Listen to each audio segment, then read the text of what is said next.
forma más adecuada el cumplimiento de una decisión definitiva.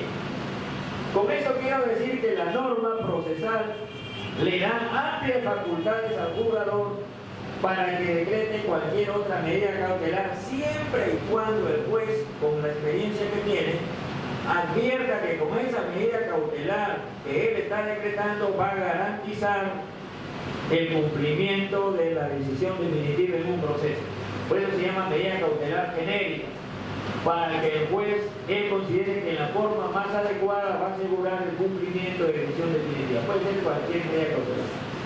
Y aquí tenemos un tema que es las medidas cautelares en bienes de la sociedad ganancial. Muy bien. Aquí hay un caso que siempre se presenta práctico. Las medidas cautelares en bienes de la sociedad ganancial. La sociedad de gananciales está constituida o conformada por bienes adquiridos durante el matrimonio y que el Código Procesal Civil lo llama patrimonio autónomo. Por lo tanto, para demandar a una sociedad hay que demandar a ambos cónyuges, sociedad conyugal. Muy bien. Pero ¿qué pasa en la realidad? Hay casos y casos en los cuales el deudor es uno solo de los cónyuges, uno solo, el otro no. Y en muchos casos se presenta la siguiente figura: demandan, embargan una casa, por decir, y sale el otro cónyuge al frente. Señor juez, interpongo demanda de tercería de propiedad porque el bien no es propiedad exclusiva de mi cónyuge, es de la sociedad conyugal.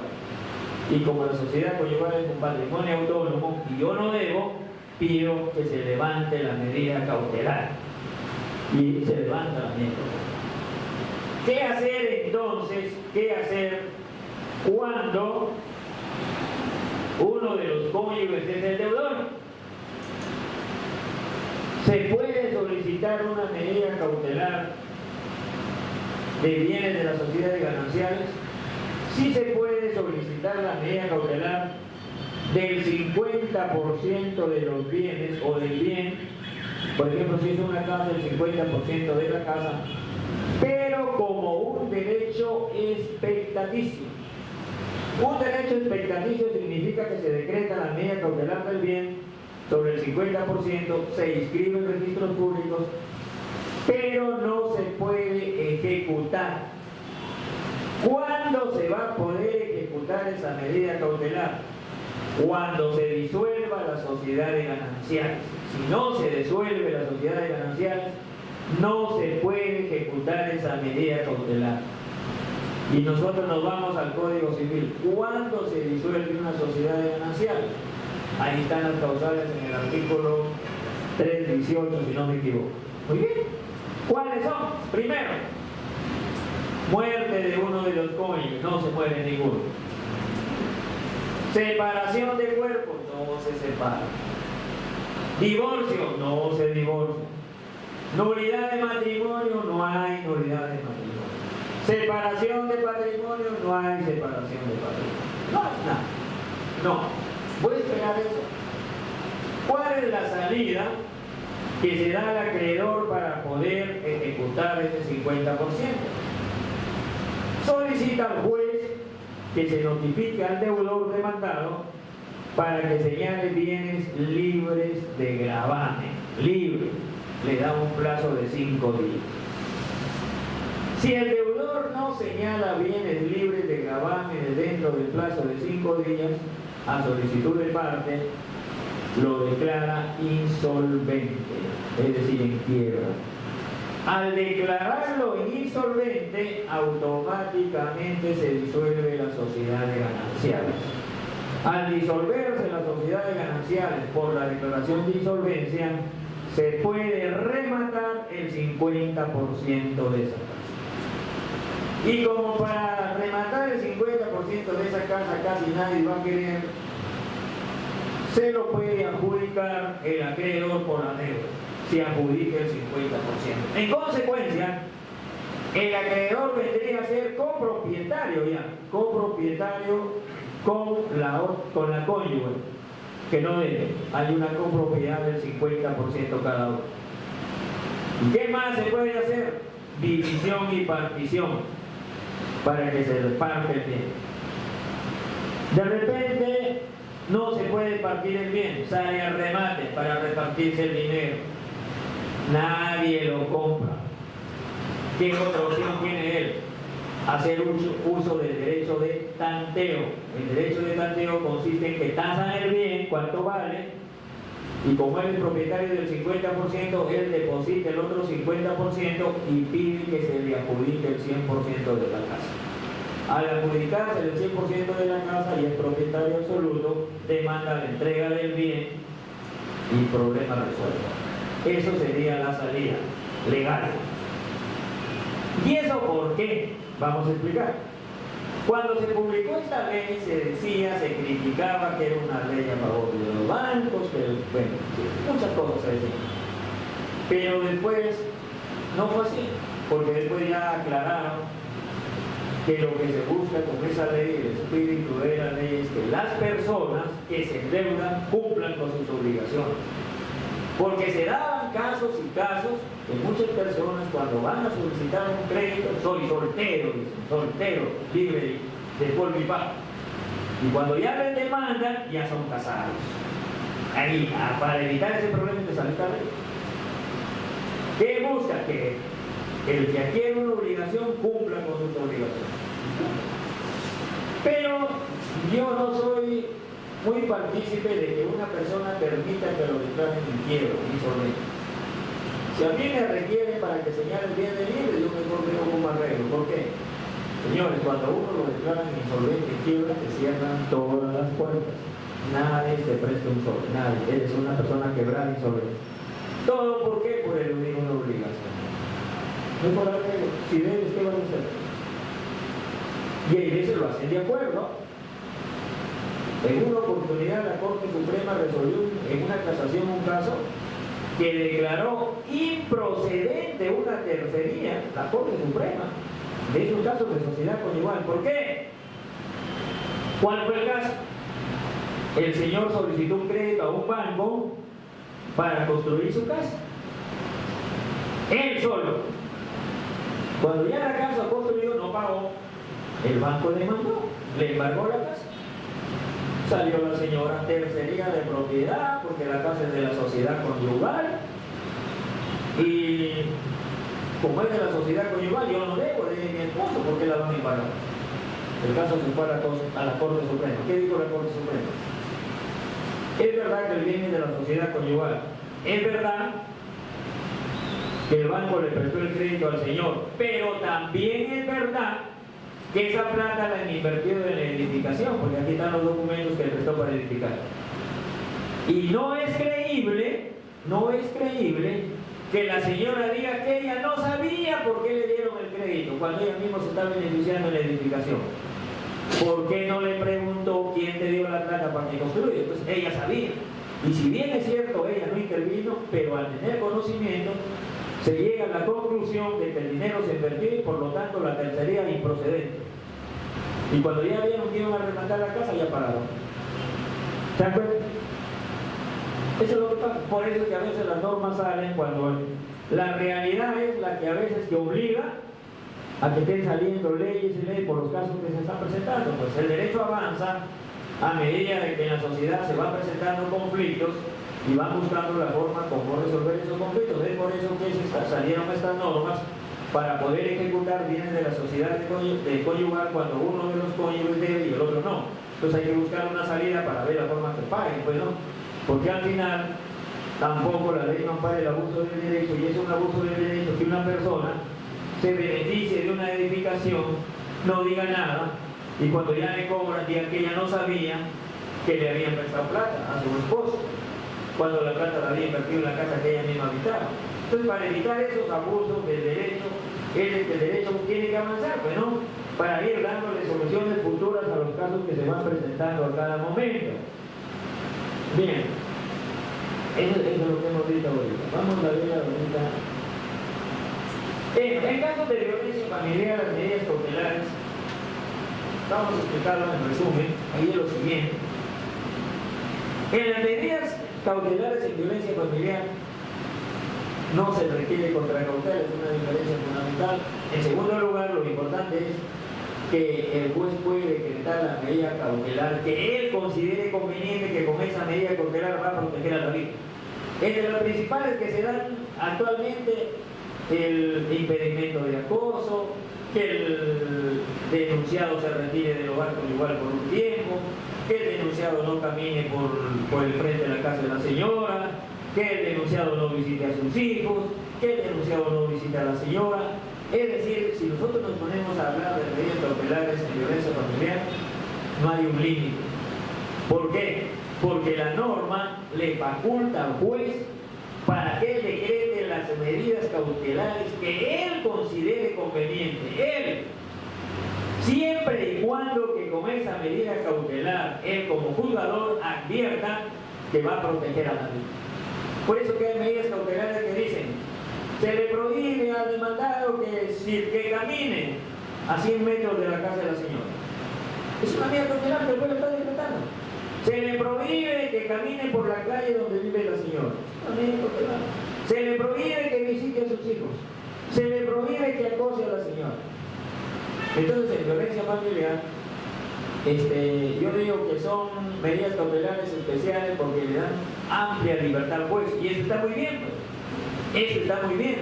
Ahora cabe la pregunta, ¿y el juez cómo hace para poder decretar una medida cautelar adecuada? En primer lugar, tiene que conversar con la víctima. ¿Qué es lo que pasa? ¿En qué momento se agrede? ¿Qué pasa? ¿Qué pasa? ¿Cómo? Y de ahí el juez decreta la medida cautelar. Entonces, en medidas cautelares en violencia familiar,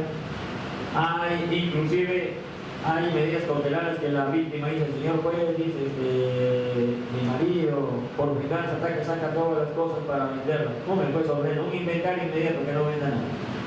Medida cautelar. O mi esposo me pega y no me da alimentos, le fija alimentos.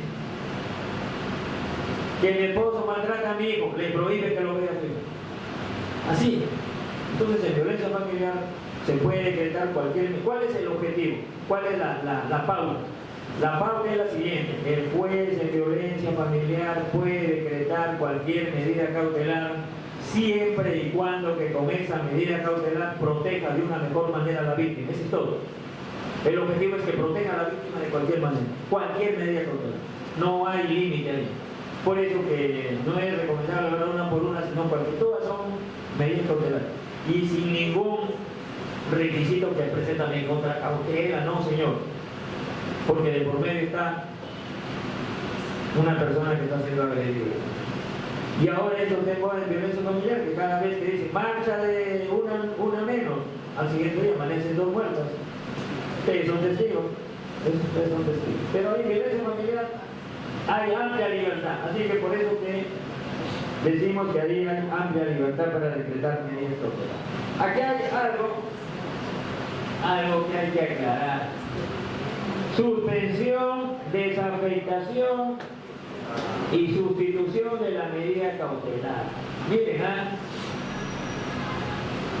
¿qué pasaría, por ejemplo? Vamos a poner un ejemplo. Yo me embargan un bien, yo no debo a otras personas. Yo tengo varios caminos. Tercería, digo, demando a los dos que se levanten. Otra cosa, desafectación. Aquí está, señor, mi título, desafectación. ¿Qué significa? Que el juez en el día debe dejar sin efecto la medida. Porque yo no soy aló, estoy en clase, más tarde me escucho. Miren, desafectación, la otra cosa. ¿En qué consiste la desafectación? Que yo acredito con documentos que soy el titular, quiero que se desafecte la medida. Yo no debo, el problema es el rey, yo el mío. Otra forma, suspensión. Quiero que se suspenda la medida cautelar porque yo no soy parte, yo no debo, soy un tercero.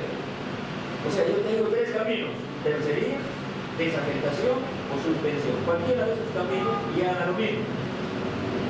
Vale lo mismo, que al final llegan a suspender. Pero cuando yo planteo su desafectación, cuando tengo un título, desafectación también. Tercería, tengo título, pero no está tan bien, entonces por eso que demora. La tercería es un poquito más largo. La desafectación es en el día, la suspensión es entre los 3 días. Pero cualquiera de esos tres caminos que yo utilice, lo que yo percibo es que se deje sin efecto una medida cautelar. Y lo que se pretende es que no se perjudique a terceros con una medida cautelar. Cuando se perjudica a terceros con una medida cautelar, uno está, si es de que no es parte, está legitimado para solicitar la desafectación, la suspensión o la tercería de todo. La tercería sí es un proceso que demanda a las dos partes. La desafectación en el mismo proceso y la suspensión en el mismo proceso. Al final, por cualquiera de los tres caminos, vas a conseguir que se levante o quede sin efecto la medida cautelar. Bien, vamos a hacer un breve de unos 5 minutos y ahí seguimos con el último. El último tema que vamos a tratar es referencia a excepciones y defensas previas, el cual comprende tres partes: excepciones procesales, excepciones sustantivas y defensas previas. Tres partes. Se afirma que el término excepción proviene del término latino exceptio, cuyo significado es excluir o apartar algo de lo común o de la regla general. También se afirma que el término es producido por la fusión de los vocablos latinos es y ate, entendido como la negación de la acción. Uno de los autores del Código Procesal Civil, Juan Monroy Galvez, nos dice que la excepción es el instituto procesal a través del cual el emplazado ejerce su derecho de defensa denunciando la existencia de una relación jurídica procesal inválida por omisión o defecto en algún presupuesto procesal o el impedimento de pronunciarse sobre el fondo de la controversia por omisión o defecto de una condición de la acción. En otras palabras, en resumen, ¿qué entendemos por excepción? ¿Qué denuncio por excepción? Mediante una excepción, yo denuncio algo que no está bien, algo inválido, algo que afecta a la relación jurídica procesal en un proceso. Y las excepciones son exclusivas de la parte demandada, son las llamadas defensas de forma. Cuando una persona recibe una demanda, el juez únicamente te indica en la demanda: córrase traslado por 30 días, nada más, si es de conocimiento. Córrase traslado por 10 días, si es abreviado. Córrase traslado por 5 días, si es sumarísimo, nada más. Y si es un proceso de ejecución, mandato ejecutivo, paga. El juez no te indica que tienes tantos días para plantear excepciones. Los plazos ya debe conocerlos el abogado. Significa que si te dan 30 días, los 10 primeros días es el plazo para plantear excepciones en un proceso de conocimiento. Si te dan 10 días, los 5 primeros días son para plantear excepciones en un proceso abreviado.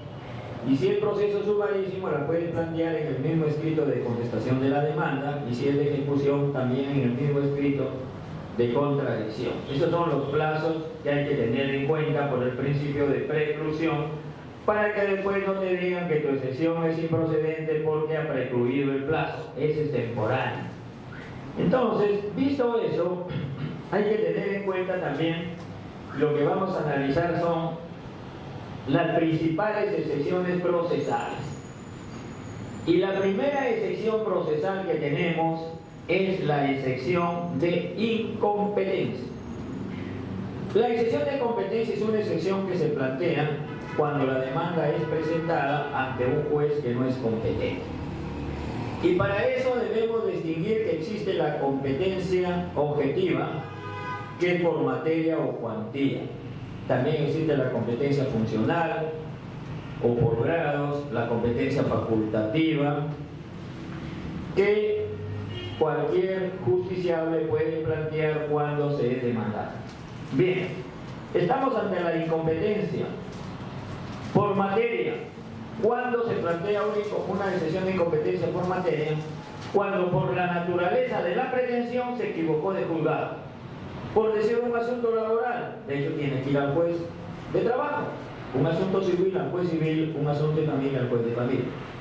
Si por error la demanda la recepción de otro juzgado, el juez, por el principio de economía procesal, al calificar la demanda va a decir: yo no soy competente remítase al juez competente si es por materia. Muy bien. En cuanto a la cuantía, para determinar la competencia por cuantía es necesario conocer el valor de la unidad de referencia procesal. Y la unidad de referencia procesal es el equivalente al 10% de la unidad impositiva tributaria. Actualmente, en este año 2017, la unidad impositiva tributaria está fijada en 4.050. ¿Cuál sería el 10%? 405 soles. Entonces, 405 soles es una URP. Muy bien. Entonces, si nosotros queremos plantear una excepción de incompetencia por cuantía, tenemos que conocer, en primer lugar, cuál es el valor de la URP y conocer por cuantía quién es competente. En primer lugar, si se trata de un proceso de conocimiento, es competente por cuantía, de hecho, el juez civil, porque los jueces civiles ven procesos de conocimiento únicamente. Pero por cuantía, ¿cuál es el monto? Cuando superen las 1000 unidades de referencia procesal. ¿Cuándo serían 1000 unidades de referencia procesal? Multiplicamos 405 por 1000. ¿Cuánto da? 400.500, si no me equivoco. Si supera ese monto, proceso de conocimiento juez civil, por cuantía. Abreviado, más de 100 unidades de referencia procesal, hasta 500, juez de paz letrado. Más de 500 hasta 1000, juez civil, proceso abreviado. Esa es la regla. Proceso sumarísimo, hasta 10 unidades de referencia procesal, juez de paz para sentenciar, y hasta 50 juez de paz para conocer vía conciliación. Más de 50 a 100, juez de paz letrado. Esa es la regla que debemos tener en cuenta para poder plantear una excepción de incompetencia por cuantía. Vamos a poner un ejemplo. Si alguien demanda el cumplimiento de una obligación de 200.000 soles, proceso abreviado, la plantea al juez civil. ¿Es competente el juez civil para conocer una demanda de proceso abreviado por 200.000 soles?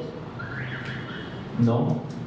¿Quién es competente? El juez de paz letrado. Entonces, si va al juez civil, el justiciable, el señor juez, excepción de incompetencia, porque usted no es competente por cuantía, es competente el juez de paz letrado. Pero la incompetencia por cuantía también el juez la puede declarar de oficio, pero lo único que hace es, no soy competente, pero remito el expediente al juez competente, o sea, por economía procesal lo remite nada más para que sí.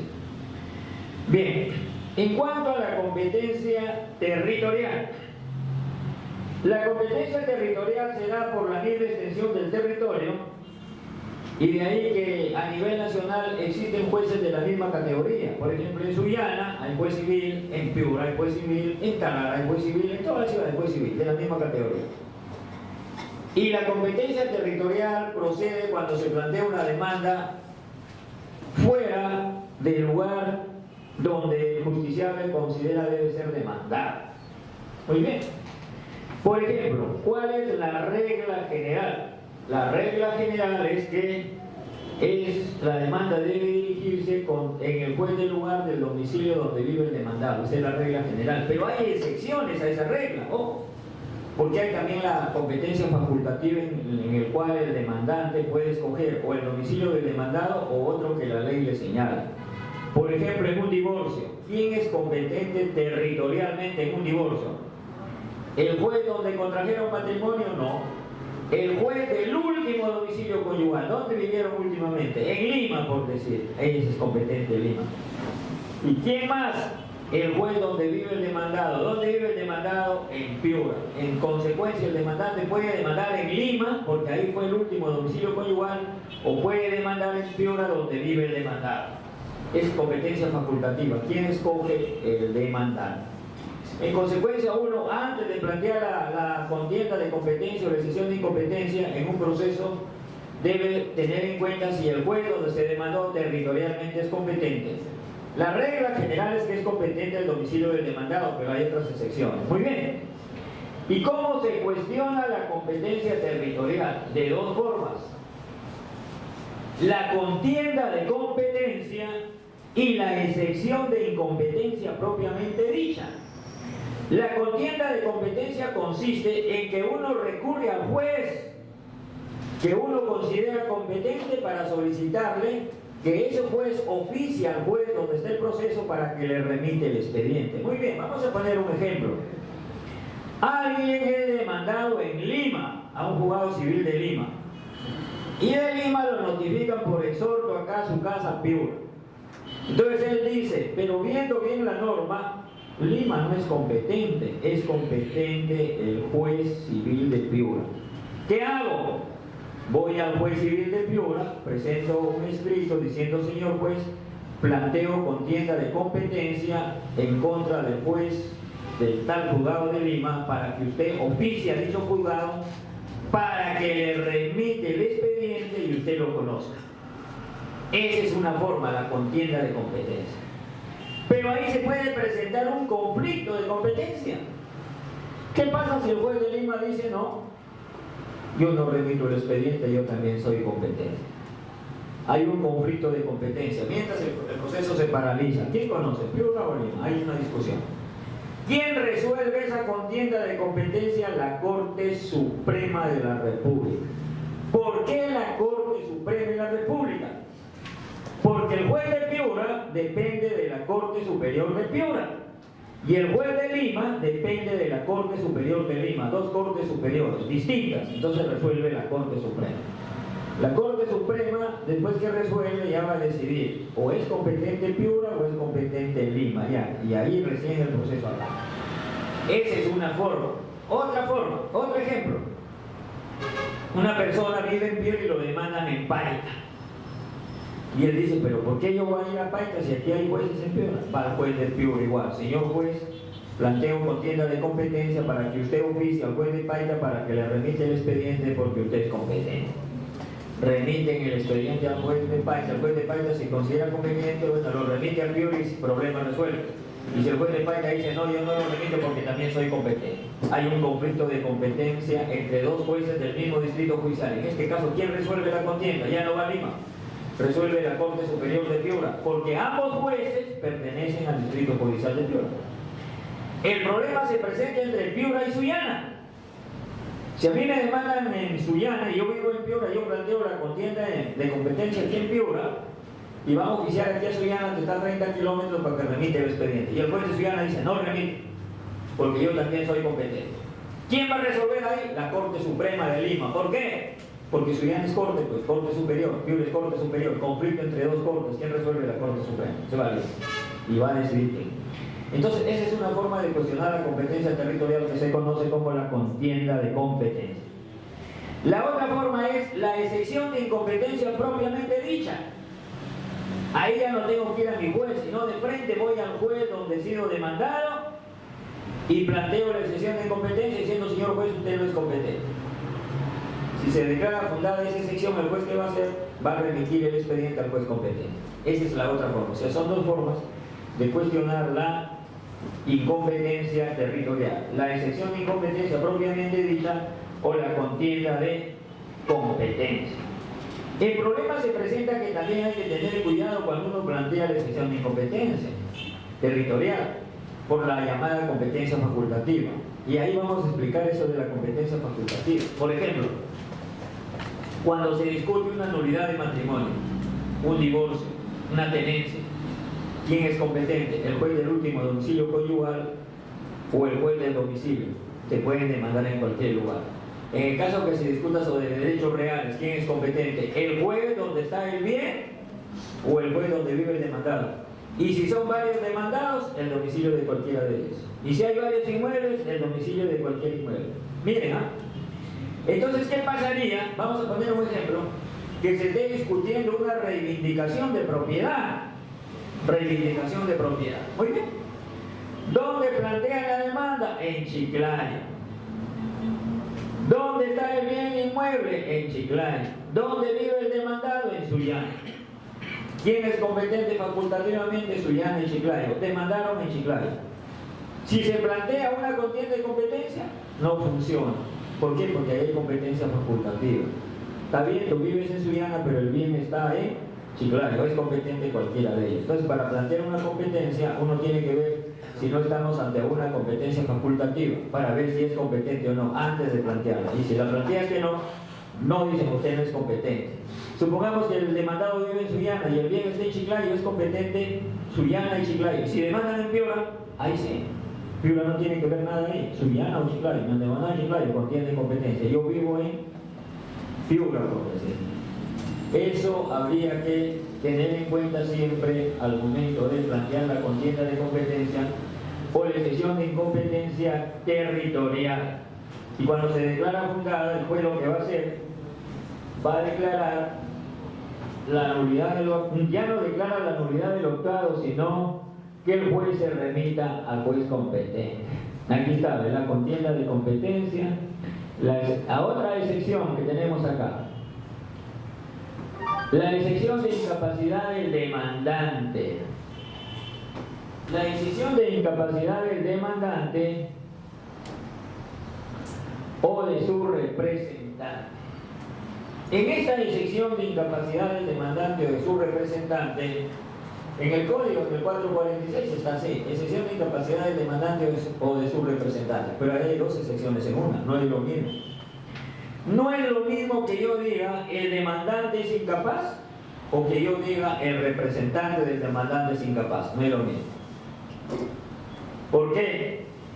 Porque, por ejemplo, si una persona plantea una demanda a título personal y es incapaz, alguien dice: señor juez, interpongo la excepción de incapacidad del demandante porque usted no es incapaz de comparecer al proceso. Para que usted comparezca al proceso legalmente asistido. El juez, si la declara fundada, va a suspender el proceso hasta que le va a dar un plazo para que comparezca con la correspondiente representante legal, porque un incapaz tiene su representante legal si es mayor de edad, el curador, y si es menor de edad, el padre o el tutor.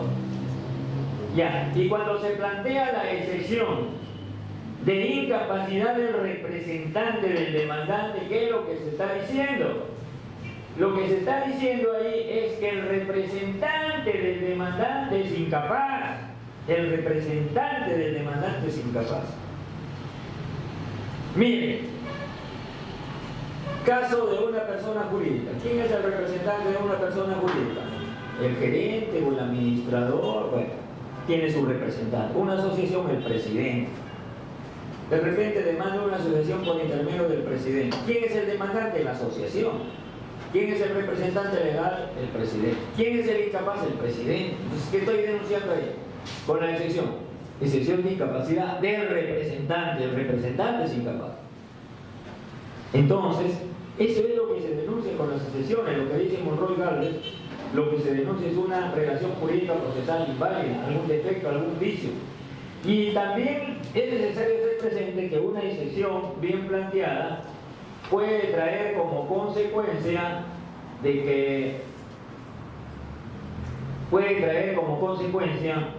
que ganes un proceso, depende del tipo de excepción que plantees.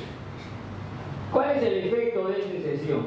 Si se declara fundada, se dispondrá que el cuaderno de excepciones se agregue al principal, ¿ya? Y como consecuencia la suspensión del proceso hasta que el demandante incapaz comparezca legalmente asistido o representado. Ese es el efecto, y es para lo cual tiene que hacerlo dentro del plazo de que el juez le señale. Bien, aquí hay otra excepción, una tercera. La excepción de representación defectuosa o insuficiente del demandante o del demandado. Aquí no se cuestiona la persona, aquí se cuestiona la representación, el poder. Señor, el poder con el cual usted está litigando es defectuoso, es insuficiente. Por eso dice representación defectuosa o insuficiente. ¿Qué se cuestiona aquí? El poder con el cual actúa una persona. Eso es lo que se cuestiona en esta excepción de representación defectuosa o insuficiente del demandado. Y como hemos dicho, ya hay dos excepciones en una. Porque una cosa es la representación defectuosa o insuficiente del demandante Y otra cosa es la representación defectuosa o insuficiente del demandado. Son dos distintas. Cuando se trata de la representación defectuosa o insuficiente del demandante, lo que se está diciendo es que el demandante que actúe en representación de otra persona, natural o jurídica, el poder, aquí cuestión del poder, no es suficiente y válido, es decir, que adolece de algún defecto. Entonces, esta sección está dirigida a cuestionar el poder y no la persona del representante. Y aquí estamos diciendo que esta sección en la práctica muchas veces se confunde con la falta de legitimidad que vamos a ver más adelante y que no tiene por qué confundirse. ¿Y cuál es el efecto de esta exención? De declararse fundada esta excepción, igual se agrega el cuaderno al expediente principal y el efecto es que se suspenda el proceso por un plazo que el juez les va a conceder para que subsane ese defecto y regularice la representación procesal. Y si no lo hace dentro de ese plazo, automáticamente va a declarar la nulidad de lo actuado y la conclusión del proceso porque no cumplió dentro del plazo que el juez le señaló. Y en cuanto a la representación defectuosa o insuficiente del demandado, también procede cuando el demandado actúe en representación de persona natural o jurídica y el poder no es suficiente y válido. Entonces, en ese caso, también puede plantear dicha excepción. ¿Y cuál es el efecto de esta excepción? Miren, si se declara infundada no hay problema, se sanea el proceso, pero si se declara fundada, en este caso, si es contra la reconvención, se prosigue el trámite. Si se declara fundada la excepción de representación defectuosa o insuficiente del demandado, ¿cuál es el efecto que produce? La nulidad de lo actual y la conclusión del proceso. Quiero aclarar lo siguiente, los efectos son distintos. Si tú planteas la excepción de representación defectuosa del demandante, te conceden un plazo para que subsanes, si es fundada. Y si planteas la excepción de representación defectuosa del demandado y es fundada, si anula el actuado, se concluye el proceso. ¿Por qué esa diferencia? El código lo pone en un solo inciso, dice representación defectuosa del demandante o del demandado, pero son dos en uno. Entonces cabe la pregunta, ¿por qué? Porque cuando es del demandante es dilatoria, te dan un plazo, y cuando es del demandado es perentoria, concluyen el proceso. Por lo siguiente, miren, si yo demando, porque la señorita me dio poder, la demandante hizo el apoderado, la que demanda es ella, yo soy su representante. El poder que ella me dio no está bien. Me están diciendo corrige el poder, porque tú eres demandante. Muy bien, viceversa. Yo demando a una persona. Yo digo, es por eso que hay que tener mucho cuidado cuando uno demanda. Yo digo, y te pongo demanda contra la empresa XX, representada por el señor fulano de tal. Miren, yo mismo, sale el señor fulano de tal, dice, señor, yo soy el contador de la empresa. Yo no soy el gerente. De acuerdo a la ley general de sociedades, el representante legal de la empresa es el gerente, yo no soy el gerente. La representación es defectuosa, insuficiente, yo no soy. ¿Por qué se anula el actuado? Porque él ya tendrá que demandar de nuevo y decir quién es a quién debe demandar, se equivocó. Entonces, es por eso que a veces muchos colegas, si lo hacen bien, cuando demandan no ponen el nombre del gerente. Que la demanda se entienda como el representante legal. Ya la empresa verá quién es el representante legal. Pero si tú pones nombre, de repente el hombre ya ni trabaja ahí. Eso sucede a veces cuando se denuncian estas excepciones, que de hecho, aún así se anule el octavo, no quiere decir que no pueda demandar de nuevo, puede volver a demandar de nuevo. Después tenemos la excepción de oscuridad o ambigüedad en el modo de proponer la demanda. Excepción de oscuridad o ambigüedad en el modo de proponer la demanda. Uno de los requisitos fundamentales de una demanda es que debe ser clara, Los hechos deben ser claros, que la parte demandada cuando lee la demanda entienda claramente de qué es lo que se le pide, qué es lo que pretende el demandante con su demanda. ¿Y qué pasa si la demanda es ambigua? No se entiende, o es contradictoria. No hay una conexión lógica entre los hechos y el petitorio, no se entiende. Entonces, cuando yo denuncio, digo la excepción es ambiguo, planteo la excepción de hostilidad o ambigüedad en el modo de proponer la demanda, estoy diciendo, señor juez, la demanda es oscura, es ambigua, no entiendo qué es lo que quiere, pido que me aclare. ¿Cuál es el efecto de esta excepción? Si la excepción prospera, el juez lo que va a hacer va a decir, bueno, la excepción está bien, es correcto, concede un plazo al demandante para que aclare bien su demanda. ¿Y por qué esta excepción? Por lo siguiente, porque cuando uno contesta la demanda, tiene que contradecir hecho por hecho. Si la demanda tiene 20 hechos, tengo que contradecir uno por uno de los 20 hechos. ¿Qué pasa con los hechos que no contradigo? Se dan por aceptados. Entonces, para poder contradecir, tienen que ser los hechos claros para ir contradiciendo uno por uno. Porque hechos que no contradigo se dan por aceptados. Por lo tanto, a mí me conviene que la demanda sea clara y precisa para poder ir contradiciendo uno por uno. Aunque en la realidad, en la práctica, hay hechos que no se pueden contradecir. Tienes que aceptarlos, sí o sí. Un ejemplo, alguien demanda divorcio y en los hechos pone, primer hecho, que contrajimos matrimonio con el demandado el día tal en la municipalidad tal. Ahí está la partida de matrimonio. ¿Puedes denegarlo? No. Siempre dice que es verdad.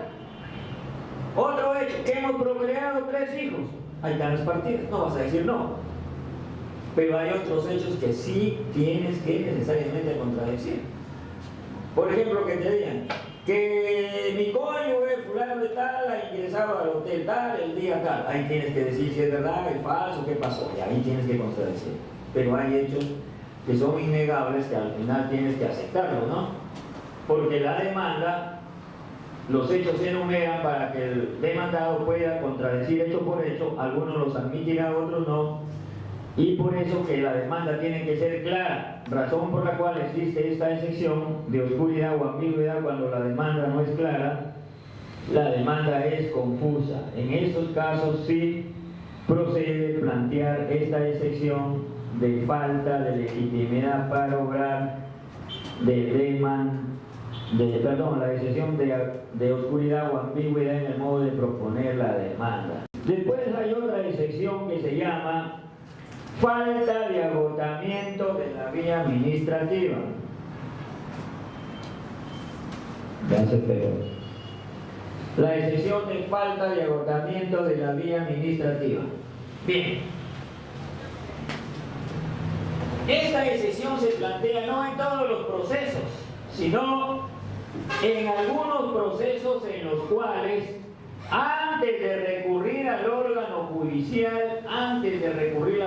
judicial, debes haber agotado la vía en el proceso administrativo. Es decir, si tú agotas la vía administrativa, recién puedes recurrir al órgano judicial. Casos típicos: los procesos contenciosos administrativos. Por ejemplo, la municipalidad pide una resolución y tú quieres cuestionarla. ¿Qué tienes que hacer? Primero agotar la vía en la municipalidad. Primero apelas ahí en la municipalidad, te deniegan la apelación o no se resuelve dentro del plazo, agotas la vía administrativa y recién te vas al Poder Judicial. Si no agotas la vía administrativa, inmediatamente plantea la demanda. El demandado puede plantear esta excepción de falta de agotamiento de la vía administrativa, y si el juez la declara fundada, va a declarar la nulidad del autor y la conclusión del proceso. Terminó el proceso, simplemente por no haber agotado la vía administrativa. No, eso es civil. Una consulta. ¿El agotamiento de la vía administrativa tiene que ser obligatoriamente con una resolución o con cualquier documento que...? No, no necesariamente con resolución, porque yo puedo agotar la vía sin resolución. ¿Qué pasa, por ejemplo, si yo presento una solicitud al SAR que usted dice? Mi solicitud está ahí 1 año. No pasa nada, ahí está el año. Yo puedo seguir esperando hasta que me muera de repente. No, yo puedo propiciar, señor juez. Señor, le pido que me resuelva si no doy por agotada la vía. no me resuelve, doy por agotada la vía, pasan los 30 días que no me ha resuelto, y ya con un documento cualquiera, ya di por agotar la vía porque no me ha resuelto, me voy al Poder Judicial. Pero tiene que comunicar al SAT, por ejemplo. Claro, pues miren, yo le pongo ejemplo. El SAT le da una resolución de una multa. Usted quiere agotar la vía. Ya tiene la resolución. ¿Qué hace? Puede plantear reconsideración o apelación. Apela. Pasan 30 días, no le resuelve. ¿Qué hace usted? Presenta una solicitud, una carta, ¿no? Señores del SAT, en vista de que no han atendido mi reclamo dentro de los 30 días máximo, doy por agotada la vía administrativa. Y con esa carta, con el sello de recepción, ya usted agotó la vía y se va al juez. La excepción de falta de legitimidad para obrar del demandante o del demandado. Miren, la excepción de falta de legitimidad para obrar del demandante o del demandado. Acá hay dos excepciones en una. Y los efectos son distintos, ¿ah? Pero ¿qué es la legitimidad para obrar? La legitimidad para obrar es la titularidad del derecho discutido. Miren, si yo demando un divorcio, ¿quiénes son los legitimados? Los cónyuges. Ellos son los legitimados. Si demandas una indemnización porque te causaron un perjuicio, ¿quién tiene la legitimidad? El afectado con esa agresión. Esa es la legitimidad. Entonces, pero, ojo, los efectos son distintos. Si tú demandas, una cosa es la falta de legitimidad para obrar del demandante, es una cosa, y otra cosa distinta es la falta de legitimidad para obrar del demandado. No es lo mismo. Son dos temas totalmente distintos. Son dos temas distintos. Muy bien. ¿Y por qué dos temas distintos? Los efectos son distintos. Si tú planteas la falta de legitimidad para obrar del demandante diciendo que el demandante no es el titular de la relación jurídica procesal, y efectivamente el juez advierte, el juez va a declarar la nulidad de la octava y la conclusión del proceso. Y es más, esta excepción, la primera parte, el juez la puede decretar de oficio, porque al calificar la demanda, si el juez lo advierte, dice pues el demandante no tiene legitimidad, no es el titular de la relación procesal, declara improcedente la demanda. Y si el juez no lo advierte, tú lo planteas al momento de excepcionar. Y también se puede dar el caso, y eso sucede. ¿Qué pasaría si el juez no se da cuenta? El abogado de excepción sigue el proceso, y al final, cuando ya va a sentenciar, el juez recién se da cuenta. El juez en ese caso puede pedir una sentencia inhibitoria. De acuerdo al 121 del Código Procesal Civil, una sentencia inhibitoria, y se pronuncia por la relación procesal y declara improcedente la demanda, cuando el juez no lo advierte. Pero para eso está la parte, pues, porque lo advierte. La parte debe advertirlo, pero a ver si no lo advierte, el juez no se da cuenta, al final, una sentencia inhibitoria.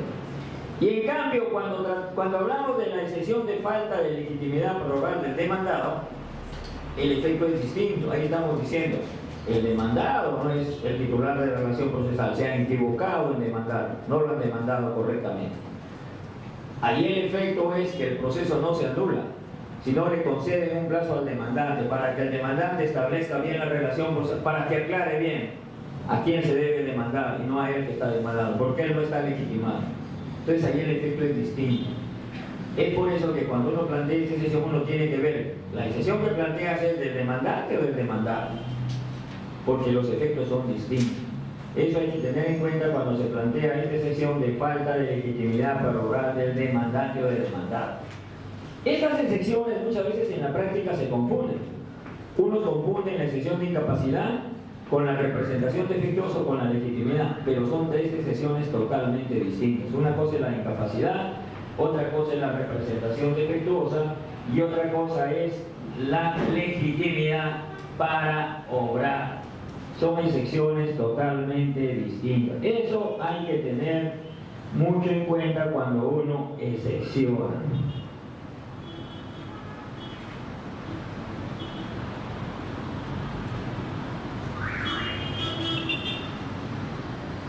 Otra excepción que tenemos acá es la excepción de litis pendentia. La excepción de litis pendentia es una excepción que procede plantearla cuando una persona tiene un proceso en trámite que se está tramitando en un juzgado y después vuelve a demandar sobre los mismos hechos a la misma persona ante otro juzgado. Es decir, dos procesos idénticos, uno que ya inició y otro que está iniciando. En este segundo proceso, la parte demandada está legitimada para plantear la excepción de litispendencia. ¿Con qué finalidad la plantea? Para que este segundo proceso que se ha iniciado contra él se anule, se archive y el primer proceso continúe su curso. No pueden haber dos procesos. Pero ¿cuáles son los presupuestos o los requisitos que se necesitan para que prospere esta excepción? Son los siguientes. Primero, que sean las mismas partes, pero las mismas partes que estén en la misma posesión. Es decir, que en el primer proceso Juan Pérez es demandante y en el segundo proceso también Juan Pérez es demandante. En el primer proceso Pedro Ruiz es demandado, en el segundo proceso Pedro Ruiz es demandado. Ese es el presupuesto. Pero ¿qué pasaría si hay dos procesos de indemnización?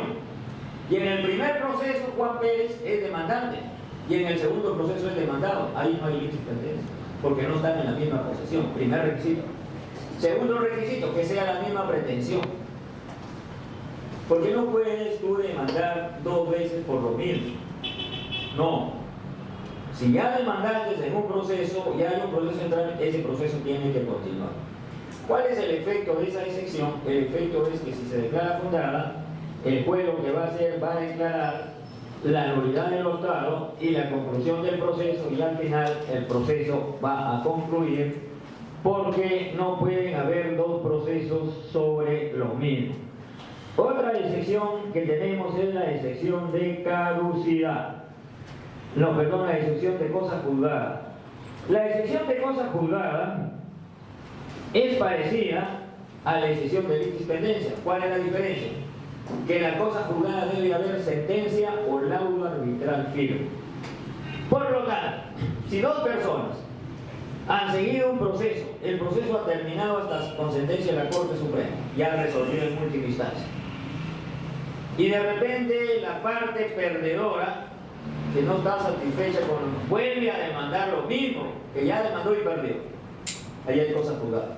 Pero ¿cuál es el presupuesto para que haya cosa juzgada? Que haya pronunciamiento sobre el fondo, es decir, que se haya fallado en última instancia declarando infundada o fundada la demanda. Allá hay pronunciamiento sobre el fondo. Si es de que la demanda ha sido declarada improcedente, no hay cosa juzgada, porque no hay pronunciamiento sobre el fondo. ¿Cuáles son los presupuestos? Que sean las mismas partes, que sea la misma pretensión u objeto, que sea la misma posesión de las partes. Se diferencia de la litispendencia, que en la litispendencia hay un proceso en trámite. Acá ya no se en trámite, si el proceso ya está terminado y se vuelve a demandar lo mismo. Entonces ahí estamos. ¿Por qué? Porque la cosa juzgada, que es una de las garantías de la administración de justicia, inclusive la Constitución prescribe la prohibición de revivir procesos fenecidos.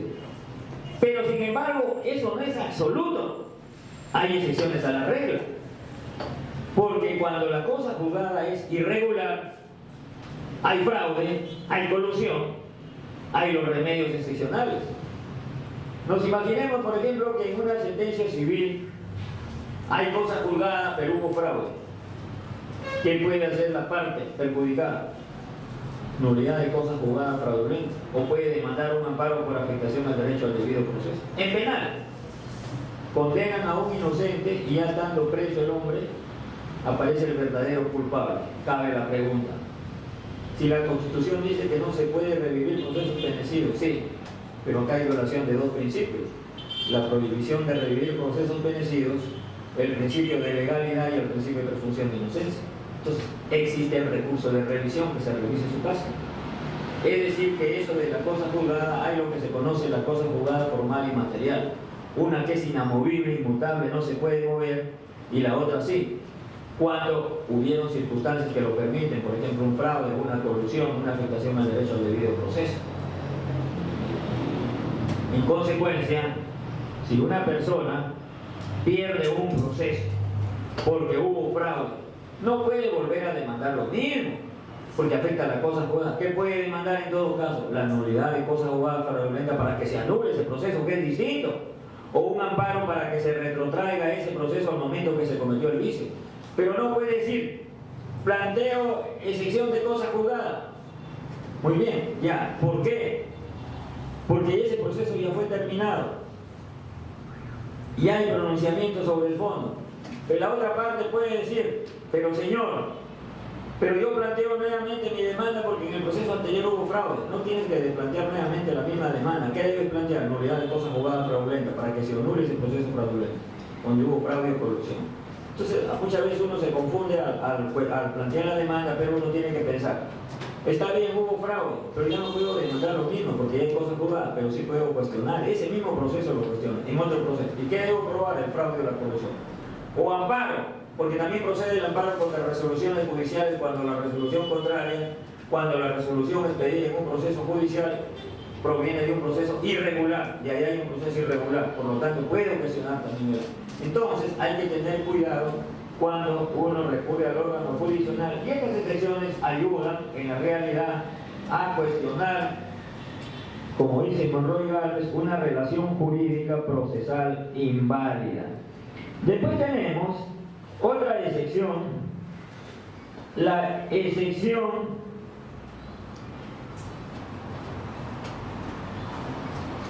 de desistimiento de la pretensión.